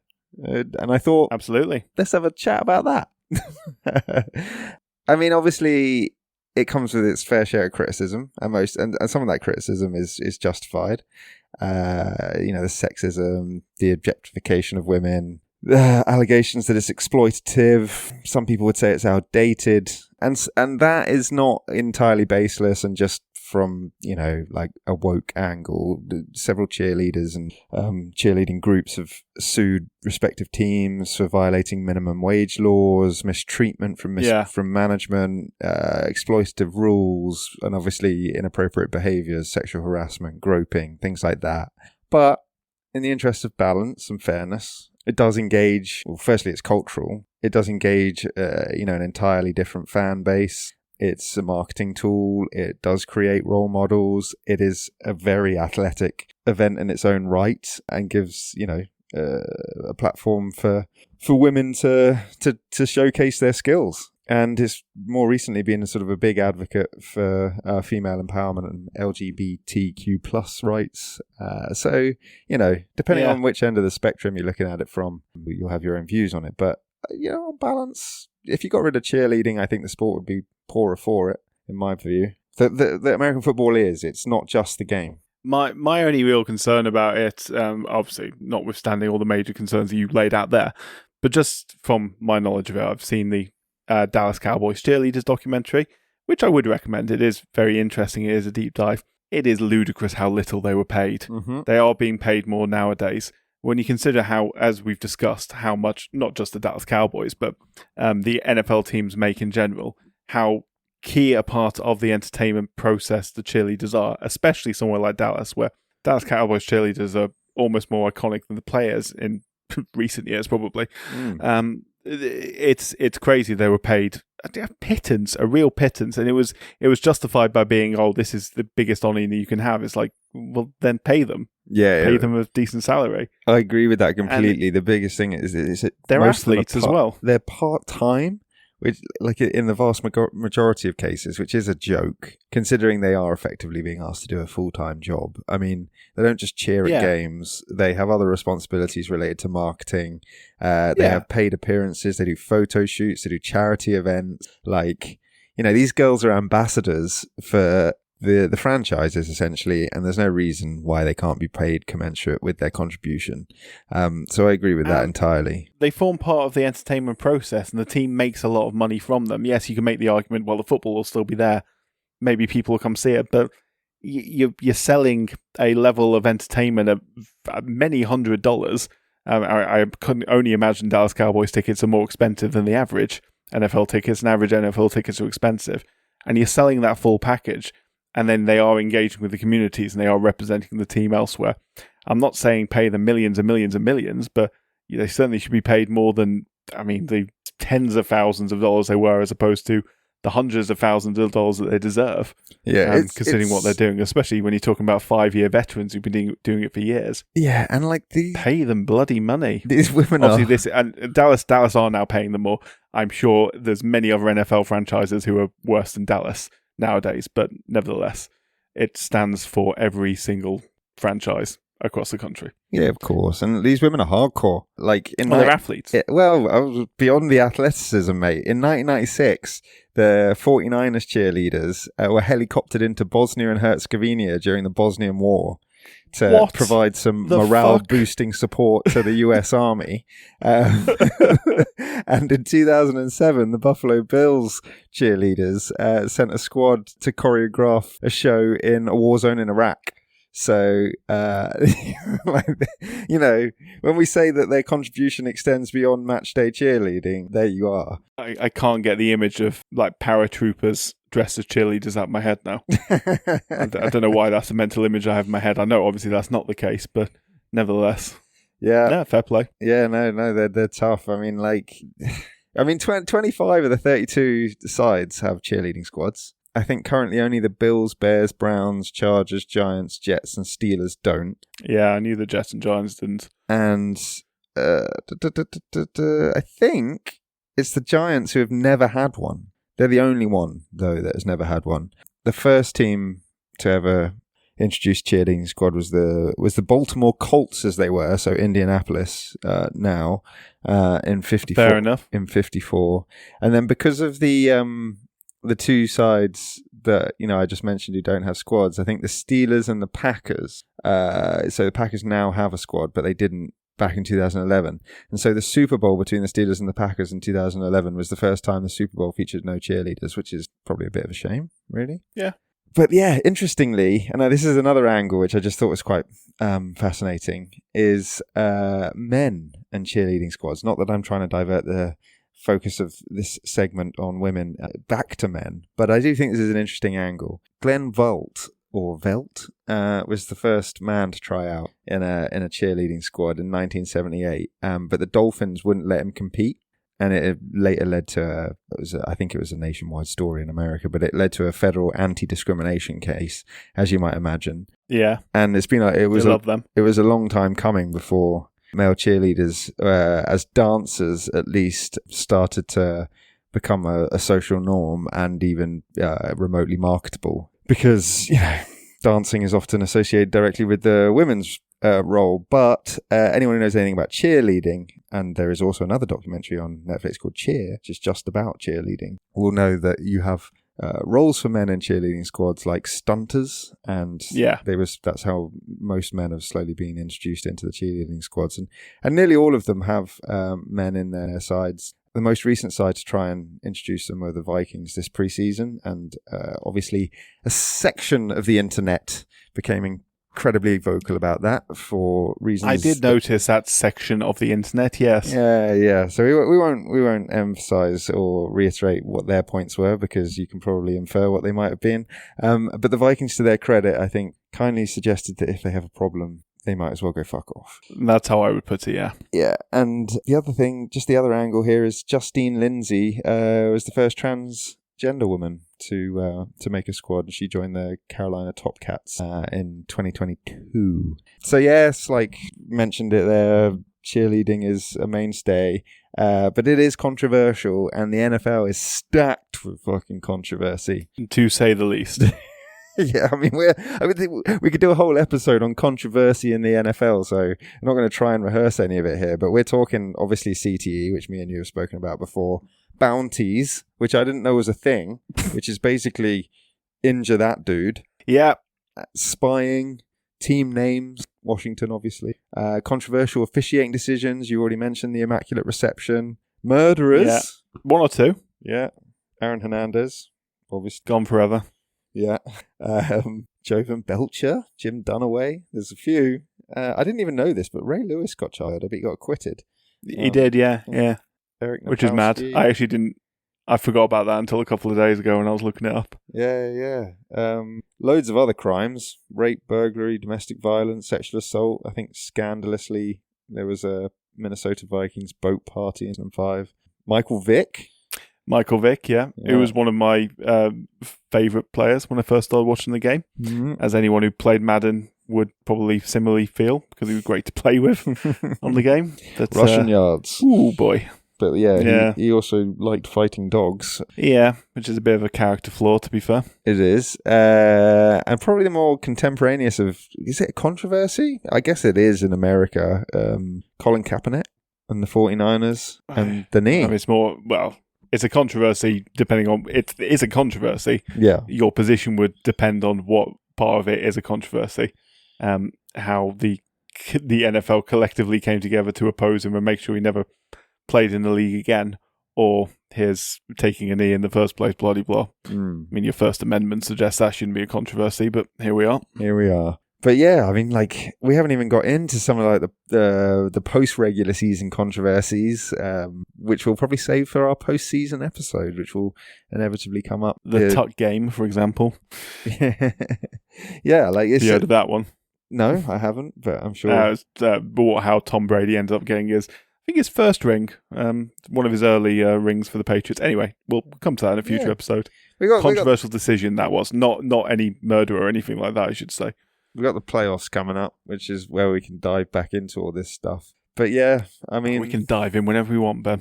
Do you know one of the things that I love about the NFL, though, is that it's yes, record appearance holder. Do you know who it's held by? Record appearances? Yeah. I did guess Tom Brady. Negative. No. I love this. It's held by a Danish guy. Oh, yeah, the Vikings kicker. What's his name? Morten Andersen. Yeah. Apologies to all my Minnesotans out there. 382 games started, or appeared in, rather. He also ranks second in field goals ever, 565, and points scored, 2,544.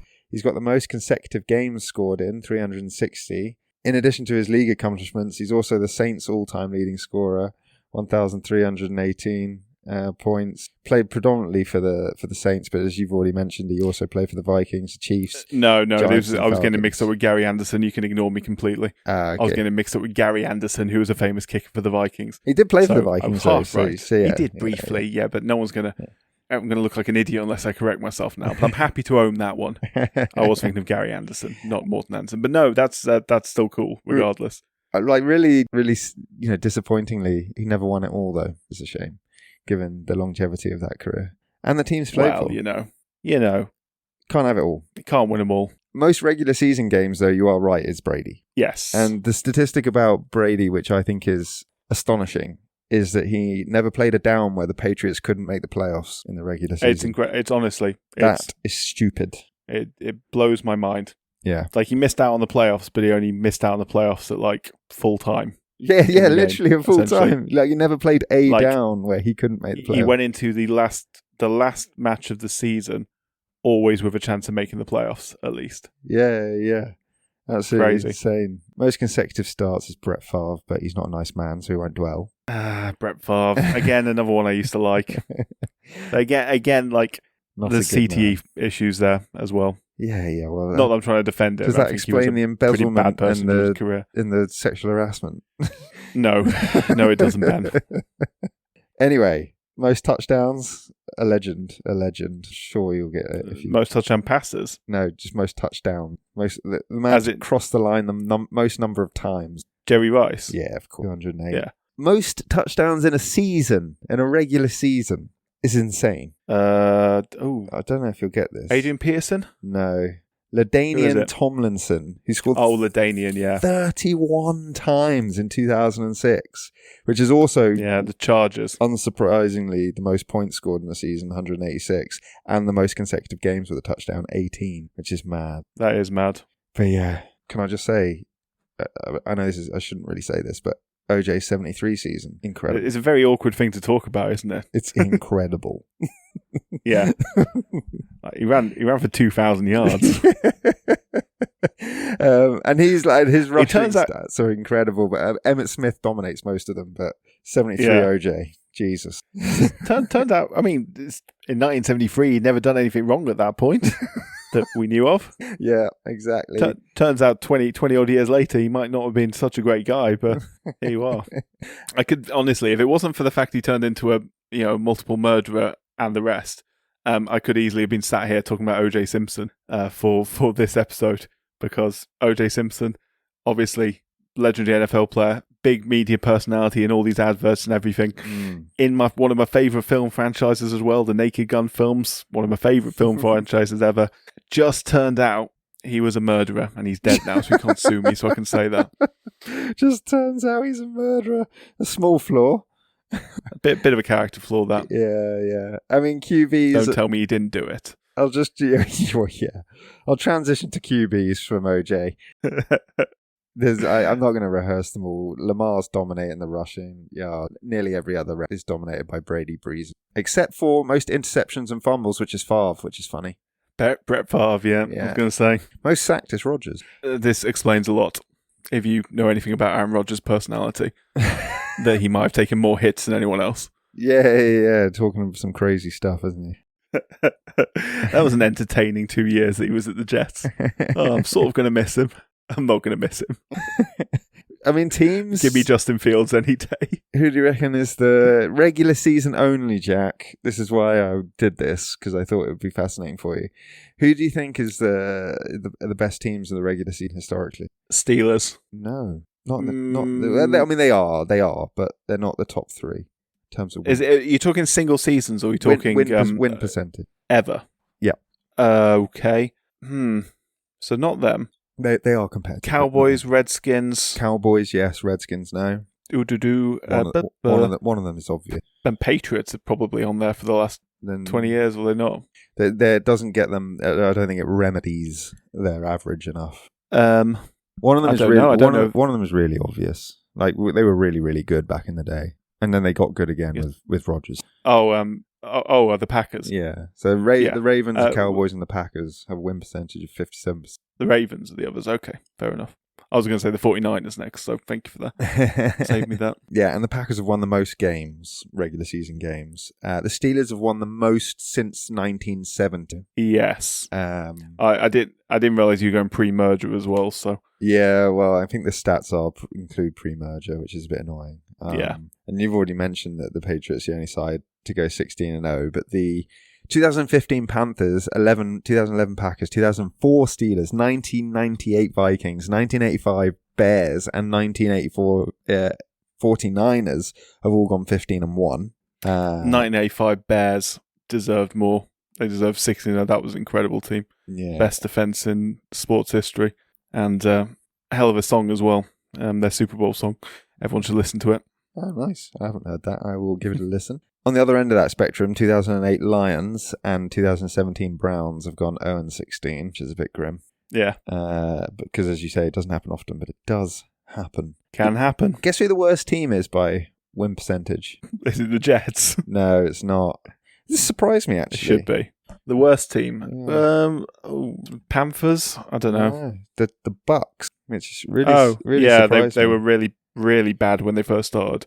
Yeah, They were longest really losing bad for a streak. few years. They've They've lost. won a couple of bowls, though, so Yeah, fair play to them. they have.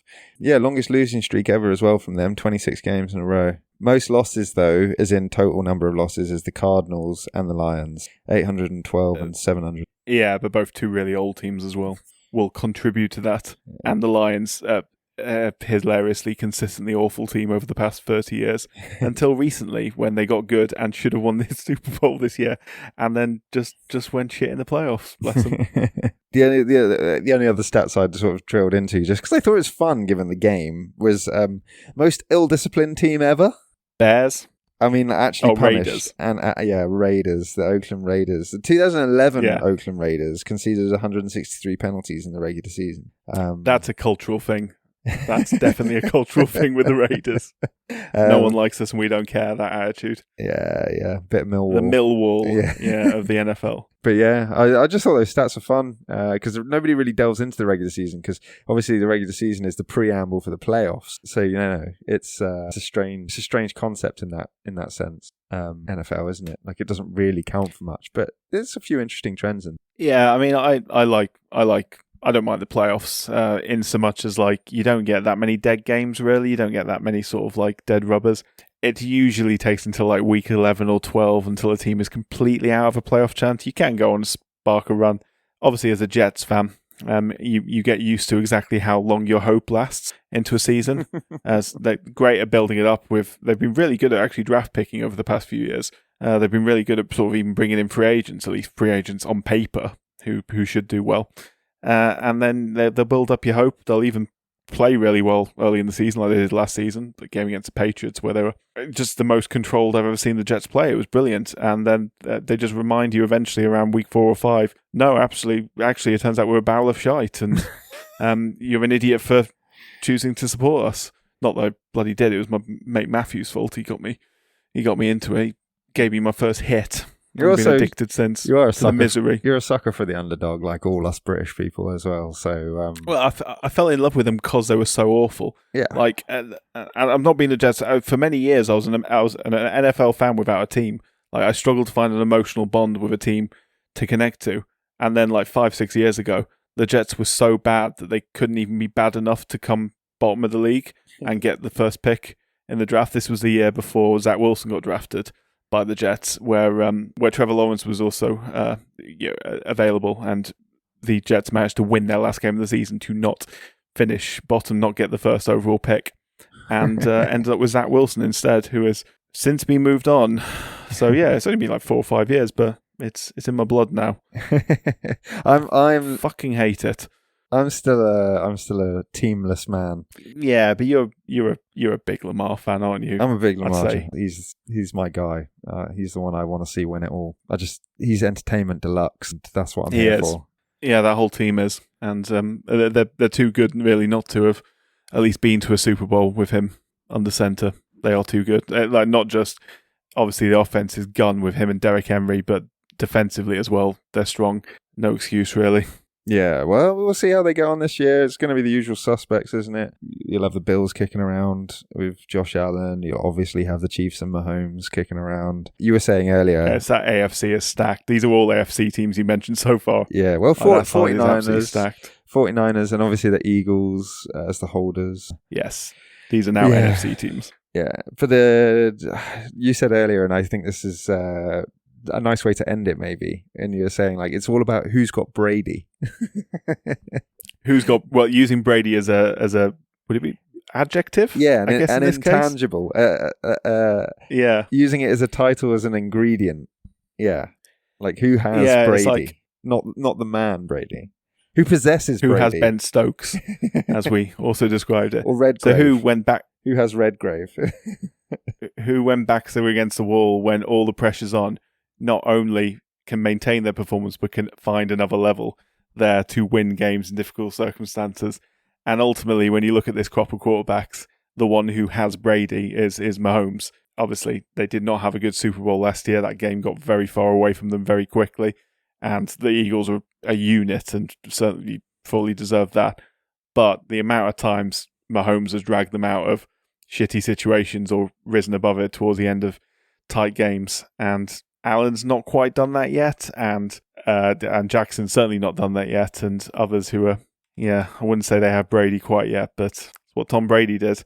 Whenever the backs were against the wall, he'd find another gear and rise to new levels. So, yeah. We'll see. Never had the best arm. He never had the most passing range, but he just got it done when it mattered. Well, exactly. That's why he's the GOAT. And we will see. We'll see who our candidates are at the end of the regular season. That's the fun thing about the NFL. And then we'll come back for the playoffs to see who's on the shortlist to win it all. Indeed. Anything else, or shall we leave it there? I mean, we've gone long. It's NFL, and we've gone long again. Yeah. So no surprise there. Apologies. Thank you for everyone for sticking with us this long. Best end it there. Next week we are World Athletics Championships. Yeah, fun. Which is great. New sport. We will be talking about drugs, baby. We are going to be talking about drugs, and some absolutely gun athletes. And, very fun history. Athletics goes back further than them all. So we're not going to do the history of athletics because we'll be going back to ancient Greece. But we'll save that for the Olympics. It's one of the purer sports. We're looking forward to getting into it. So yeah, hopefully join us then. I should have said, where can you watch the NFL? In the UK, it's Sky. In America, or the NFL Network. And in America, you don't need me. So let's not worry about that. Cool. Just a tip for anyone who did want the NFL Network and has a friend who also wants the NFL Network. You can register with one account and watch it on 2 locations. So, just a tip to anyone who might want to do that. Oh, nice. Save yourself half the money. Good stuff. I only know that because Matthew, my aforementioned bastard of a friend who got me into this supporting the Jets, suggested that to me. So, I may or may not be doing that. If anyone's listening from the NFL Network, I'm definitely not doing that. Nice. All right, then. Leave it there. We'll squeeze in volleyball when we can. Otherwise, see everyone for athletics. Yeah, can't wait. All right. Well, we best go watch Liverpool versus Arsenal. Indeed. Which is still 0-0 because it has actually kicked off. We've gone so long. Yes. Okay, let's go. See you in a bit. All right. See you, mate. Bye, mate. Bye. Once more, thank you for listening to the Sporting Almanac podcast. If you enjoyed this episode, then as always, a like, a subscribe, a rate, or a comment would be great, but please tell people about us. Graffiti our name on bus stops, set your out of office to listening to the Sporting Almanac. Any way you can get our word out truly means the world to us. Our theme tune is Oh Yeah by Harmonia Productions. You can find us on Instagram and Blue Sky at The Sporting Almanac, or drop us an email at thesportingalmanacpodcast@gmail.com. Next up, we're talking athletics ahead of the World Championships in Tokyo. Until then, whether you're a rookie or all Madden, sport is nothing without the history that makes it. Goodbye.